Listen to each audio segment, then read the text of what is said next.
Vamos a aparcar los nervios plasmídicos a un lado y vamos a continuar con el sistema inmune, ese sistema apasionante y gracias al cual estamos vivos, entre otras cosas, y que nos defiende de lo malo, ajeno y propio. Recordad, estuvimos viendo el otro día que podíamos hablar o clasificar el sistema inmune en dos tipos, el sistema inmune innato y el sistema inmune adaptativo. El sistema inmune innato nos viene de serie, es el que vamos a hablar hoy, y el sistema inmune adaptativo viene a cubrir los huecos. Veremos, va a actuar específicamente frente a aquellos patógenos que se saltan al sistema inmune innato. Y empezamos a ver que además de este sistema inmune en general, una parte muy importante y muchas veces no recordada son las barreras externas. Y acordaos que teníamos unas barreras, unos epitelios, unas capas, que por fuera era la piel y por dentro eran las capas mucosas. Y a partir de ahí veíamos que había mecanismos que eran sobre todo físicos. Lo primero que uno piensa es una barrera física, efectivamente es una barrera física, pero también había mecanismos químicos con compuestos tóxicos y demás, y microbiológicos, es decir, había una flora, una microbiota, unos organismos comensales que solo por el hecho de estar ahí competían con los patógenos y además podían sintetizar compuestos tóxicos. Vamos a enfocarnos hoy en el sistema inmune innato y en concreto en los componentes celulares. Y las tres cuestiones de hoy, insisto, relacionadas con el sistema inmune innato son, en primer lugar, cómo llevan a cabo el reconocimiento de los patógenos. En segundo lugar, veremos cuáles son las células que componen el sistema inmune innato y cuáles son sus funciones. Y dentro de estas células veremos un caso particular, que son los fagocitos, y cómo lleva a cabo la fagocitosis, que es la respuesta, digamos, típica del sistema inmune innato, la más rápida, la más directa. En cuanto al reconocimiento por parte del sistema inmune innato, como hemos dicho, es inespecífico. Y tiene que estar preparado, de hecho está siempre preparado para actuar en cuanto entren los patógenos. Pero no sabemos cuáles son los patógenos que van a entrar. No sabemos qué pinta van a tener. Y no puedo reconocer específicamente al patógeno 1, al patógeno 2, al patógeno 3. Por lo tanto, el sistema inmune innato tiene que utilizar una estrategia para poder reconocer a todos los malos. Aquí en este dibujito tenemos un ejemplo de la diversidad de patógenos que pueden haber, evidentemente hay muchos más. Entonces lo que tengo que buscar yo entre todos ellos son cosas comunes, patrones conservados. No estoy buscando, insisto, o el patógeno A o el B, estoy buscando qué tienen en común todos los patógenos o los distintos grupos de patógenos, la mayoría de los patógenos. Y vosotros que ahora ya sois expertos microbiólogos, porque ya habéis hecho el módulo 1 y el módulo 2, sabéis perfectamente qué cosas, si fueseis el sistema inmune, reconoceríais en los patógenos. ¿Qué tienen en común? Por ejemplo, las bacterias, porque hemos hablado de virus, pero por ejemplo, las bacterias. Si tuvieseis que reconocer algo común a las bacterias, ¿qué reconoceríais?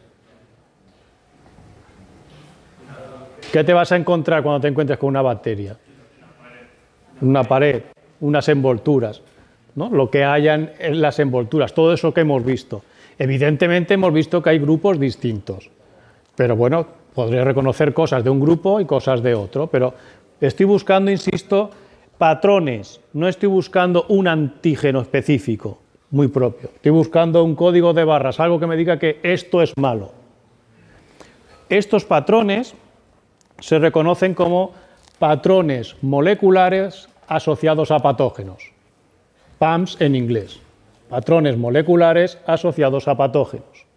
Y como hemos dicho, han de ser cosas que sean típicas de los patógenos, que estén conservadas y evidentemente que sean diferentes a los nuestros, a nuestros componentes, porque si no, la vamos a liar. Dentro de estos patrones, pues habéis visto, por ejemplo, lo que habéis dicho, las envolturas. Pues, por ejemplo, distintos componentes de las envolturas de las paredes celulares. El lipopolisacárido, ¿de quién? De las bacterias gram negativas. Entonces, como tienen todas lipopolisacárido, yo puedo reconocer a todos los patógenos gram negativos si reconozco el lipopolisacárido. En el caso de las gram positivas teníamos los ácidos lipoteicoicos, si os acordáis, los churrillos esos amarillos en la pared celular. Luego también buscamos proteínas, pero proteínas que estén en la envoltura. ¿Qué teníamos en las envolturas? Teníamos, si os acordáis, los pelos, las flagelinas, todo esto son cosas que están conservadas. Si os acordáis, cuando hablamos de los pelos y de la flagelina, os decía, hay distintas pilinas y flagelinas, pero están bastante conservadas, no hay mucha diferencia estructural entre ellas. Entonces yo puedo generar una respuesta, reconocer patrones, reconocer pilinas o flagelinas. También puedo reconocer ácidos nucleicos, en el caso de los virus, por ejemplo, pues ARN, o fragmentos de ácidos nucleicos que tienen características diferentes en bacterias y virus que el ADN humano. Están distintamente procesados, tienen una serie de unas secuencias largas de guaninas, etcétera, etcétera. Es decir, que podemos diferenciar los ácidos nucleicos procariotas o virales de los eucariotas. Y por último, pues nos quedan los carbohidratos. Pues sabéis que las envolturas, las células, las membranas, digamos, humanas, los carbohidratos, el perfil de carbohidratos son distintos a los que puedan tener las bacterias o los hongos, por ejemplo. Además de estos PAMPs, patrones moleculares asociados a patógenos, también están los DAMPs, patrones moleculares asociados a daño celular, cuando las células sufren. Entonces, esto nos va a permitir reconocer células propias que están dañadas. ¿Os acordáis que dije que el sistema inmune también se encarga de eliminar la basurilla, las células propias que no funcionan? Pues ¿cómo sé yo que una célula no funciona? Pues porque aparecen una serie de patrones moleculares propios que no deberían estar ahí en el ambiente. Pero vamos a centrarnos, quedaos con los PAMPs, ¿vale? Estos patrones asociados a los patógenos. Este reconocimiento se lleva a cabo mediante unos receptores de PAMPs, receptores de reconocimiento de PAMPs, que se llaman PRR, receptores de reconocimiento de PAMPs, de patrones moleculares asociados a patógenos. Y estos receptores están en la superficie de las células del sistema inmune, algunas de ellas, y lo que hacen es, evidentemente, al unirse, al reconocer estos patrones, hacen una señal al interior de la célula y provocan cambios, que puede ser la activación de esta célula, puede ser la emisión de señales, citoquinas y demás, o puede ser poner en marcha algún mecanismo, por ejemplo, la fagocitosis que veremos, es decir, me lo trago. Esto es lo lógico, lo que uno piensa. Tenemos células inmunes que lo que van haciendo es reconociendo estos patógenos y hago lo que tenga que hacer. Pero también, y esto es una cosa que no se suele también asociar, hay PRRs, receptores solubles en la sangre, que son capaces de unirse a los patógenos, reconocer estos patrones también. Y evidentemente no van a hacer una fagocitosis porque son más pequeños que el mismo patógeno, no son células, pero van a montar una respuesta igual, van a funcionar haciendo que otros componentes actúen. Una vez que se unen, pueden provocar la activación de otras células, entonces sí que pueden provocar fagocitosis mediada por estos PAM, o incluso en algunos casos, como veremos con el complemento, pueden, una vez que se unen aquí, pueden empezar a depositarse sobre el mismo patógeno y matarlos directamente, formándoles un boquete, el complejo de ataque a la membrana que veremos el próximo día. Por lo tanto, los patógenos no solamente son reconocidos por las células, sino por algunos componentes solubles del sistema inmune. Hemos dicho que hay componentes celulares, componentes solubles. Hoy nos vamos a centrar en las células del sistema inmune innato y el próximo día ya hablaremos de los solubles. Podría haber intentado meterlo, pero siempre que intento meter las dos cosas, tengo que estar corriendo, hablando, y no da tiempo y encima no os enteráis de nada. Entonces, hoy nos enfocamos en las células y el próximo día los sistemas solubles. Lo malo de la inmunología es súper difícil explicarla, porque se saben muchas cosas, pero como todo interacciona, todo actúa más o menos a la vez y relacionando entre ellos, tú tienes que poner encima del tablero las distintas piezas y luego ir explicando cómo hablan entre ellas. Entonces, ahora os hablaré de las células y veremos lo que hacen las células, pero irán apareciendo cosas de los componentes solubles y cuando hable el próximo día de los componentes solubles veremos cómo actúan durante el proceso, por ejemplo, de la fagocitosis. ¿Vale? Hasta el final, lo malo de la inmunología es que hasta el final no tienes la foto completa de ver todo cómo interacciona. Vamos a intentar, paso por paso, explicar primero lo que son los componentes celulares, Aquí tiene los componentes celulares del sistema inmune en general. Está el sistema inmune innato y el adaptativo. Y lo primero que hay que saber es que todas las células del sistema inmune proceden de un progenitor común, de una célula madre pluripotencial que tenemos aquí en el centro, a partir de la cual se va a ir diferenciando distintas líneas celulares y van a generar todos los componentes del sistema inmune. Dentro de esta célula pluripotente se generan dos progenitores diferentes que van a dar lugar a las dos líneas principales. El progenitor linfoide da lugar a la línea de los linfocitos y es el sistema inmune adaptativo, el específico. Y por otro lado tenemos el progenitor mieloide y la línea mieloide da lugar a los componentes del sistema inmune innato, inespecífico y este es específico. Linfoide da a los linfocitos. Entonces los linfocitos son las células del sistema inmune adaptativo. Y hay una excepción, como digo, que son las células NK, las asesinas natas, las killers. Estas células viven para matar y de hecho por defecto matan. Si no las convences te matan. Tú cuando te encuentras con una natural killer, lo veremos, su función es destruirte. Y si tú no le convences que eres buena gente, que eres una célula propia, si tú no le enseñas el DNI, te mata. O sea, es por defecto ellos van y van eliminando. Y como tú no dices, no, si soy una célula propia, veremos cómo lo hacen las células propias. Dice, no, si soy buena, soy tuya. Vale, entonces me relajo. ¿Vale? Hay que inhibirlas para que no maten. Pues esas natural killers son del sistema inmune innato, aunque vengan de esta línea. ¿Por qué? Porque no tienen receptores específicos de antígeno. La especificidad, lo veremos, del sistema inmune adaptativo, consiste en que tenga unos receptores que no son receptores de PAMS, como los que estamos viendo hoy, sino que son receptores específicos de antígeno.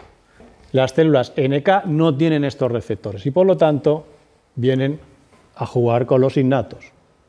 Sí que tienen receptores PAMS, todas estas tienen receptores PAMS. Vamos ahora a colocar las distintas células. Ya os digo que según el libro que cojáis, las meten en distintos cajones, pero básicamente tenemos distintas líneas. Un tipo de células son los fagocitos. A partir del progenitor mieloide nos aparecen básicamente dos células, dos tipos de fagocitos. El sistema monocito-macrófago y los neutrófilos. Estos dos, neutrófilos y macrófagos, son los fagocitos profesionales. ¿Qué significa? Que hay otras células que pueden ocasionalmente hacer una fagocitosis, tragarse a un patógeno, pero no son los profesionales. Los neutrófilos y los macrófagos son los que se dedican profesionalmente a esto y es su papel fundamental. ¿La diferencia cuál es? Los neutrófilos son circulantes, están en la sangre. Los macrófagos están en los tejidos.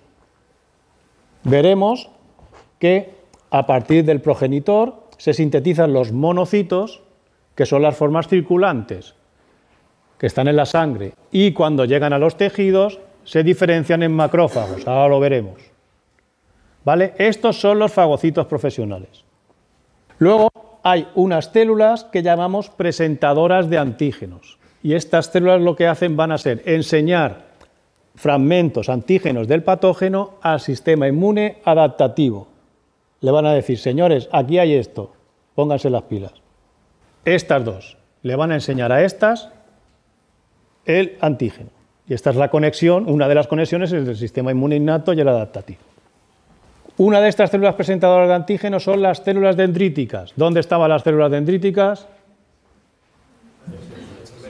Debajo de la piel y tal, son estas que iban emitiendo células de Langerhans, demás, o dendríticas en general.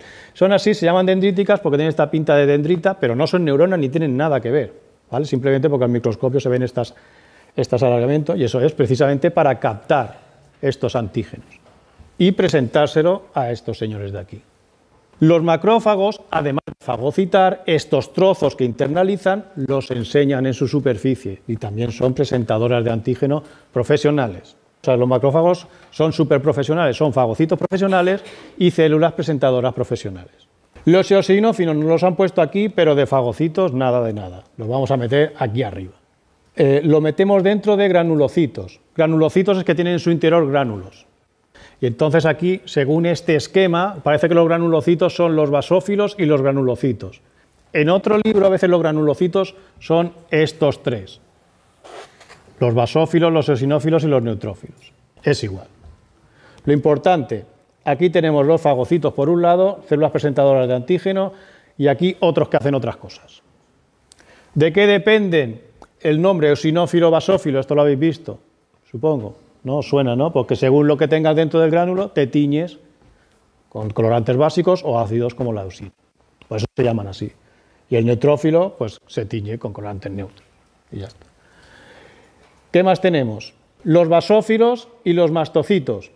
Los basófilos y los mastocitos sería una cosa similar a monocito macrófago. Los basófilos son las formas circulantes y los mastocitos están en los tejidos. ¿Vale? Ahora veremos su función, cuando veamos la inflamación veremos la importancia, pero sobre todo son señalizadores. El contenido que tienen en estos gránulos es una pasada, generan una respuesta inflamatoria brutal. Y cuando se activan y lo liberan, van a generar una respuesta importante. Son mediadores, señalizadores. Tiene que decir, señores, hay que venir para acá, van a hacer, veremos la histamina, te montan una buena, lo veremos. Y luego tendríamos los meriacariocitos, que son los que sintetizan las plaquetas. ¿Vale? Estos son las plaquetas. Bien, pues vamos a verlo, os lo he puesto en dos grandes grupos. En primer lugar, vamos a hablar de los centinelas. Son células que están colocadas en sitios estratégicos de manera que si entran los patógenos están ya listos para actuar. Y ya las hemos visto. Los macrófagos están en los tejidos, están debajo de la piel, están esperando que si algún patógeno penetra dentro, ya están ahí listos para actuar. Su función, fagocitosis principalmente, ya lo hemos dicho, y muerte intracelular. Se lo tragan y lo matan en el interior de las células. Producción de citoquinas, esto lo hacen, va a estar en todas las células, ya no lo digo más, ¿vale? Todas las células producen citoquinas. Citoquinas son componentes solubles, son señales. Y estas citoquinas veremos que hacen que otras células hagan cosas, a veces activas y a veces inactivas. Llevan a cabo la presentación de antígenos, como os he dicho, y además forman unas trampas extracelulares llamadas NET. Son trampas extracelulares de los neutrófilos. Es aquí donde se descubrieron, pero se ha visto que los macrófagos también pueden actuar así. Pero es típico de los neutrófilos. La otra célula que se van a encontrar los bichos en cuanto entren son los mastocitos, y estos son como minas. En cuanto se activan, liberan un montón de gránulos con un montón de compuestas reactivas de histamina. Estos son los que te provocan la alergia y te montan una respuesta importante. Factores quimiotácticos. ¿Qué era la quimiotaxis? Movimiento hacia químicamente un gradiente, a favor o en contra. Si es un tóxico también es quimiotaxis, pero me voy. Pues aquí lo que están haciendo es generar los mastocitos sobre todo, pero también hay otros componentes. Vamos a generar un gradiente quimiotáctico. Yo lo libero y cuanto más lejos estoy del mastocito, menos hay, pero hay un gradiente. ¿Qué estoy haciendo? Avisando a los demás dónde hay que ir. Y entonces este gradiente quimiotáctico lo que hace es que las células que están lejos pues vengan al lugar de la infección. Yo quiero montar una guerra, una batalla, pero localizada en la zona de infección, no por todo el cuerpo. Entonces, estos factores quimiotácticos atraen al resto del ejército a la zona de la infección. Y por último, las células dendríticas, que llevan a cabo la presentación de antígeno a las células, los linfocitos T y a procesar el antígeno. Y también producción de citoquinas. Estos, ya os digo, están quietecitos. Y luego tenemos los circulantes. Dentro de este grupo, los granulocitos, acordaos que en la otra diapositiva se llamaban de otra manera, los granulocitos era el mastocito, pero casi siempre los granulocitos son estos tres, neutrófilos, eosinófilos y basófilos, que se diferencian en la tinción y en la forma del núcleo. Los glóbulos núcleos, no es que tengan tres núcleos, pero cuando los ves al microscopio se ven así. Lo importante, los neutrófilos. Los neutrófilos son las células más abundantes del sistema inmune, hasta el 70%. ¿Vale? Y están circulando por la sangre. Están vigilando y esperando a que, por ejemplo, les llegue la señal que tienen que ir a un lugar de la infección, porque como el mastocito le llama, por ejemplo. Su función principal, fagocitosis, lo hemos dicho antes. También en ocasiones puede liberar estos gránulos tóxicos y liberarlos al exterior, pero no es su función principal. Forman estas trampas extracelulares, las NET, y producción de citoquinas. Estos dos no fagocitan, aunque el eosinófilo estaba en los fagocitos, no fagocitan como función principal. La función principal de los eosinófilos está pensada para atacar a los parásitos, a los gusanos. ¿Vale? Se ha especializado. ¿Cuál es el problema de cargarte a un parásito? Que es más grande que tú. Entonces, ¿cómo vas a fagocitar algo más grande que tú? No puedes tragártelo. ¿Y qué es lo que haces si no lo puedes tragar para digerirlo? Le puedes hacer agujeros, lo que haces es... Esos agujeros también se hacen, digamos, dentro de la fagocitosis. Todo, sí, le haces daño, pero ese daño se lo haces fuera, no te lo puedes tragar. Entonces lo que haces es vomitarle, tirarle esto a la cara. ¡Pum! Los fagocitos, todo esto lo hacen aquí dentro, veremos, en un compartimento cerrado. Eso lo veremos al final. Pero estos lo que hacen es tirarlo fuera. Se lo tiran a la cara, al gusano, a lo que sea. ¿Vale? Porque no se lo pueden tragar. Y los basófilos también atacan a los parásitos, pero su papel fundamental sobre todo es el liberar histamina también, igual que hacían los mastocitos, ¿vale? Estos serían más señalizadores y este sí que tiene un papel más importante, liberando histamina y demás. ¿Cuál es el problema? En el mundo, diría civilizado, bueno, podríamos decir civilizado por llamarlo de alguna manera, que no tenemos gusanos ya gracias a la higiene y demás, no tenemos gusanos, no tenemos este tipo de enfermedades. Entonces los eosinófilos se están aburriendo, porque no tienen a quién atacar. Los otros se entretienen y estos no. ¿Y qué es lo que están haciendo? Pues como se aburren, pues empiezan a montar respuestas. Y generan respuestas de tipo alérgico, porque liberan histamina y demás. Y entonces estos lo que hacen es liarla. Por eso cuando tienes alergia tienes los eosinófilos elevados. Pues no, es que están elevados y entonces te está provocando la alergia. Eosinófilos, para los gusanos, los grandotes, los parásitos extracelulares, neutrófilos, fagocitos. Para terminar de colocar, que nos han quedado los monocitos por ahí un poco sueltos, aunque lo he comentado un par de veces, el sistema fagocítico mononuclear está formado por monocitos y macrófagos, acordaos.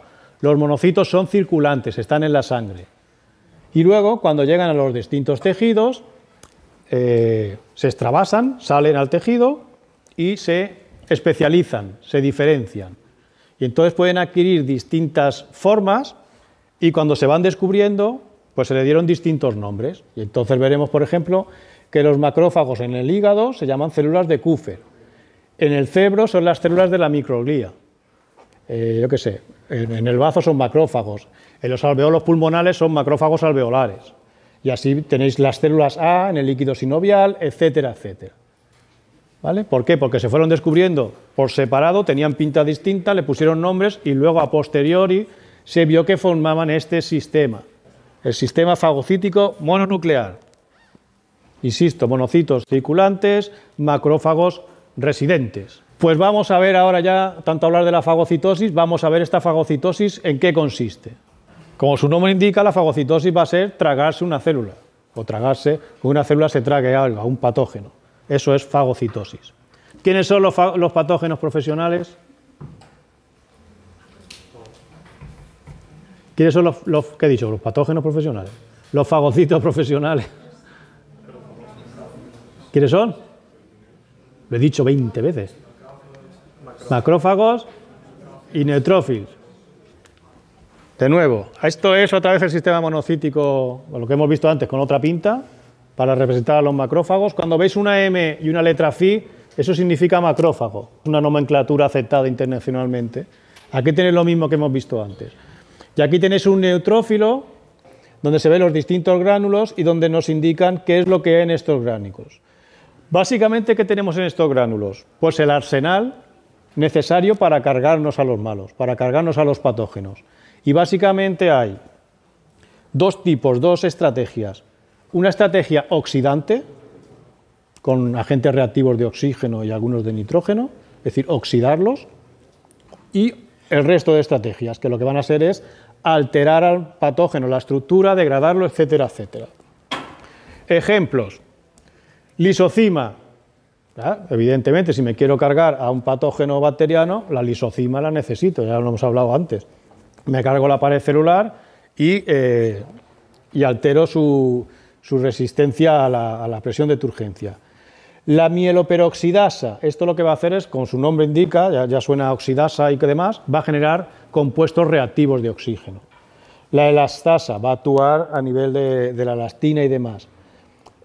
Catepsinas Gs, defensimas, proteínas alterantes de la permeabilidad bacteriana, etcétera, etcétera. Componentes oxidantes, componentes que actúan a nivel de las envolturas celulares.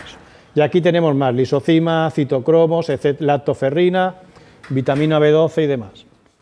¿Cómo reconocen los fagocitos a los patógenos? Pues como hemos dicho antes, mediante receptores de reconocimiento de patrones de PAMS. Y entonces tenemos 4 tipos. Aquí solo os enseño uno, pero hay 4 tipos distintos. Los TLRs, Toll-like receptors, los NLRs, Not-like receptors, lectinas tipo C, las lectinas, si os acordáis, se unen a grupos de carbohidratos y demás, entonces van a reconocer carbohidratos, y los receptores depuradores o scavengers. Scavenger es como basurero, una cosa así.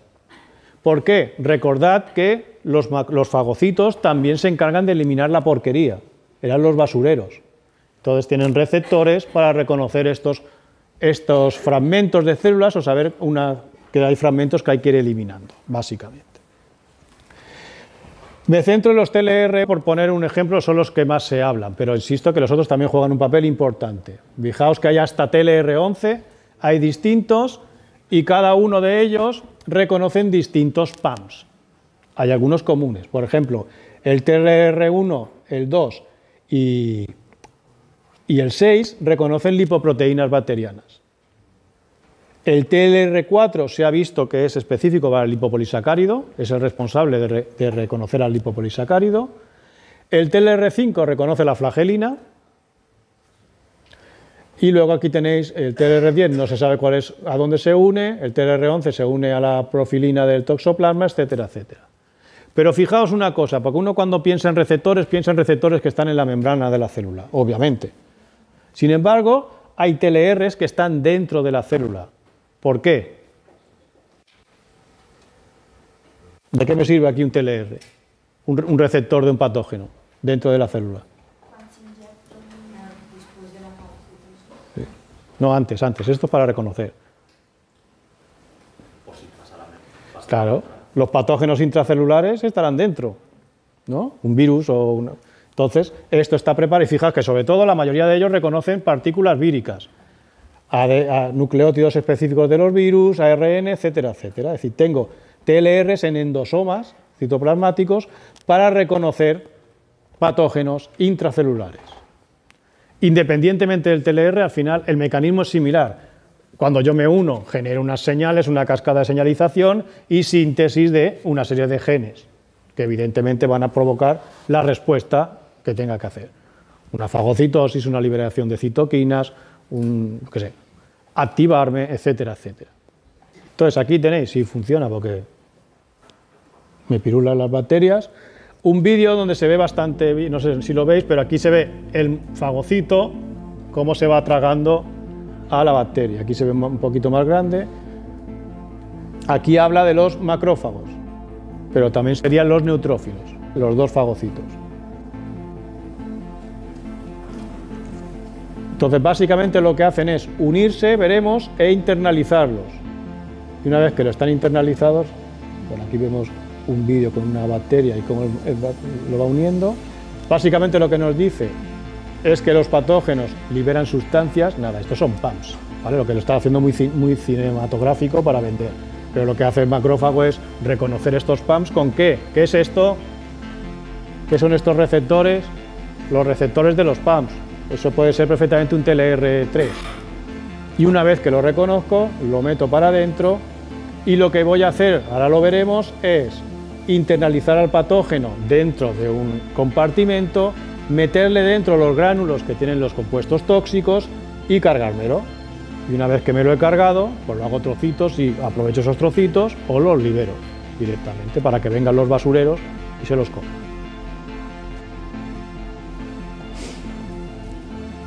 Ese es el cine y este es el esquema de toda la vida. Lo primero, muy importante, la unión. Tengo que poder reconocerlos mediante el reconocimiento de los PAMs por cualquiera de esos receptores que tenga. Esto provoca una activación, una serie de señales que provocan la emisión de pseudópodos y la internalización del patógeno. Esta internalización se forma un fagosoma y una vez que se forma el fagosoma, estos lisosomas, que son los gránulos que hemos dicho antes con compuestos tóxicos, se fusionan y dan lugar a un fagolisosoma. Y una vez que están aquí, por los mecanismos que vamos a ver ahora, se cargará el patógeno, lo hacen polvito y fuera un ROT y se va. ¿Por qué montamos un fagosoma, un fagolisosoma? Para degradarlos. Si tú eres un patógeno, ¿qué harías?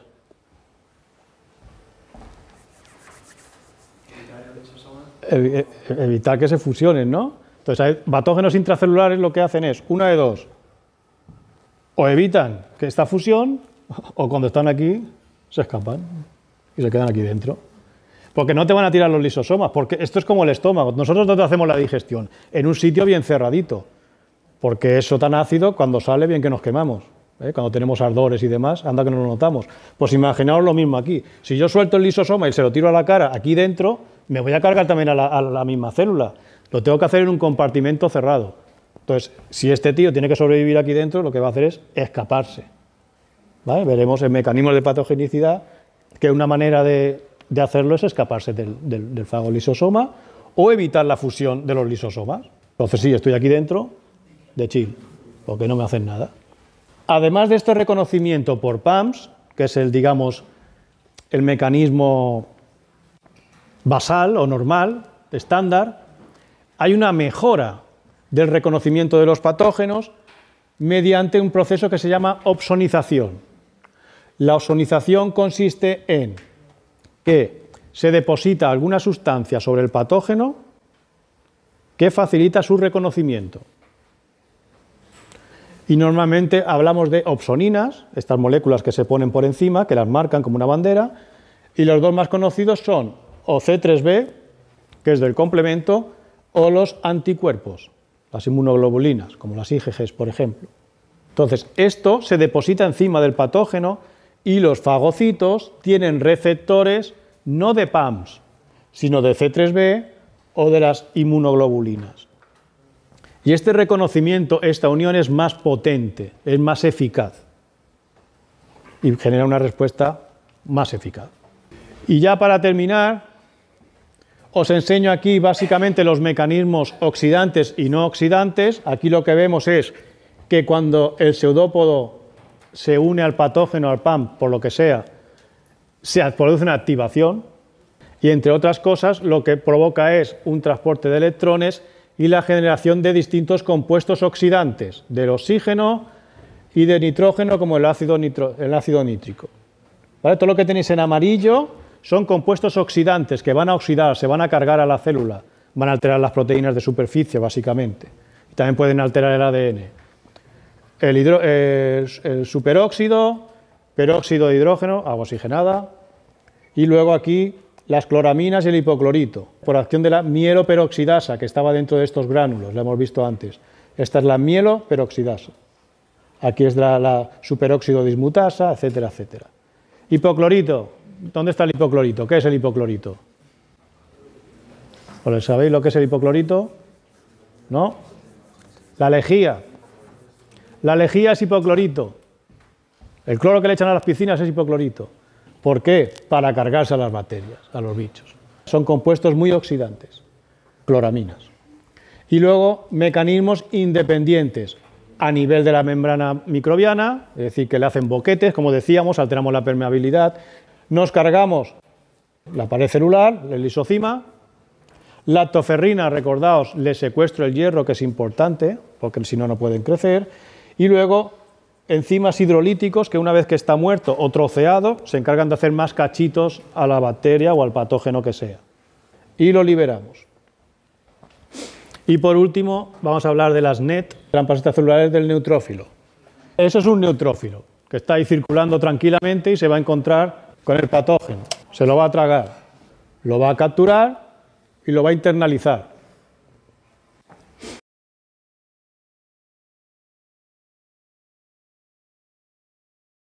Pero si os fijáis qué ha hecho ahora, la ha hecho de Spiderman, le ha tirado ahí una trampa, como una cosa pegajosa, que tienen elastasas, lleva defensimas y demás. Es decir, que además de fagocitar e internalizarlo, también se ha visto que es capaz de tirar estas trampas, pero fijaos lo que os he dicho, están localizadas, eso está pegado aquí, no ha tirado los gránulos ahí a saco que puede provocar una reacción oxidante aquí, en el endotelio vascular, nos haría daño. Entonces, lo tira, pero todo pegadito para que se quede ahí en el patógeno, ¿vale? Y entonces se lo carga. Y esto que salen aquí ahora son macrófagos, que lo que son se lo están comiendo los restos, los basureros. Por lo tanto, los neutrófilos, además de fagocitar, como hemos visto ahí, también son capaces de emitir o de liberar trampas extracelulares con el mismo contenido, pero tener al patógeno siempre localizado, que no se disemine y que todos esos compuestos tóxicos no se vayan a otro sitio. ¿De acuerdo? ¿Sí? Muy bien, pues hasta aquí.